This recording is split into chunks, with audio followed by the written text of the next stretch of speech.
my body recognition basically started in third grade when I gained a lot of weight, but others were the ones to point it out. Others were the ones to tell me that it wasn't ideal or attractive. My role models were always concerned with their weight and their appearance, and so that's what I had to use as my example. And ultimately, I moved a lot when I was in elementary school and then again later in high school, and the thing that seemed consistent was my comparison to others to be thinner, others that were older, others that were on TV. And appearance was always important because that's just one of the consistencies through my childhood seemed. I didn't understand why it wasn't okay to like food that tasted good if it made me larger. I didn't quite comprehend why there was so much criticism to a photo, but I adopted it pretty quickly.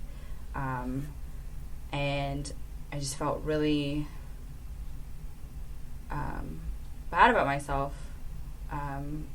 And it came from the people that I loved most, and it was unintentional. It was their way of showing me love the best they knew how.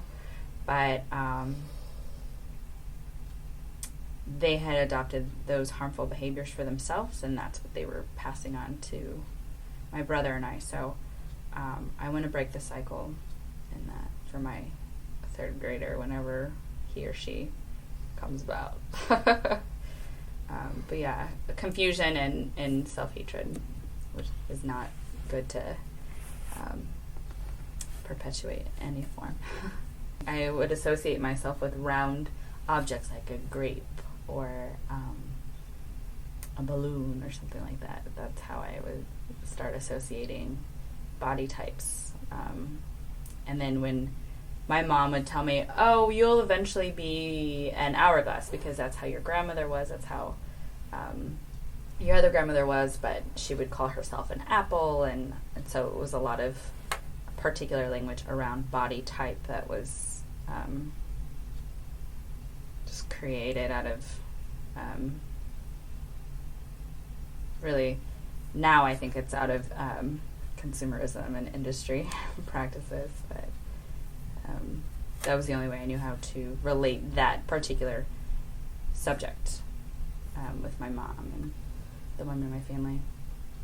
That lasted all the way through college, where I stopped caring about body and health, and I always wanted to be different and looked for ways to be better, and then got really discouraged when I wasn't who I wasn't meant to be. And then I would feel good, but that was undermined when I saw photos of myself there later.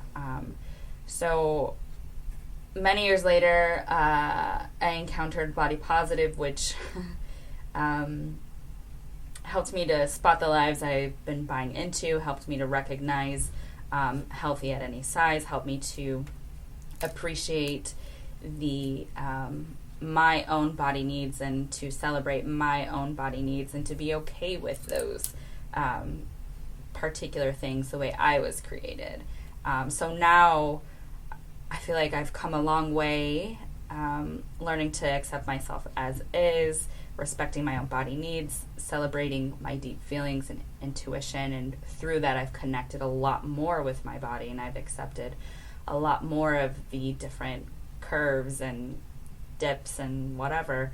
I've accepted the fluctuations, and I've actually gotten rid of the numbers, and I do get excited when I drop a pant size, but then I have to remind myself to not compare, because that's just been something that I've been coupled with for a long time. So I feel like there's a lot more free thinking space other than just body appearance, and I'm hyper aware of other people's body hatred now, and it hurts my heart. I'm just trying to practice more body love, and granted there are a lot of times where I don't feel good in my body, so I know I have to do something about it, but being that I'm hyper aware of my own needs, it makes me tend to those needs more.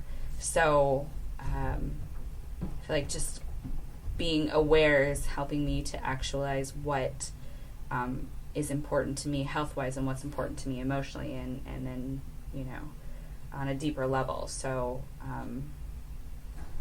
it's basically understanding what I want, what's important to me, for me, only decided by me, and once I'm okay with it, then other people stop pushing their ideals on me. So that third grade, that third grader who learned a lot of body interpretations from other people is now grown up and rejecting them. So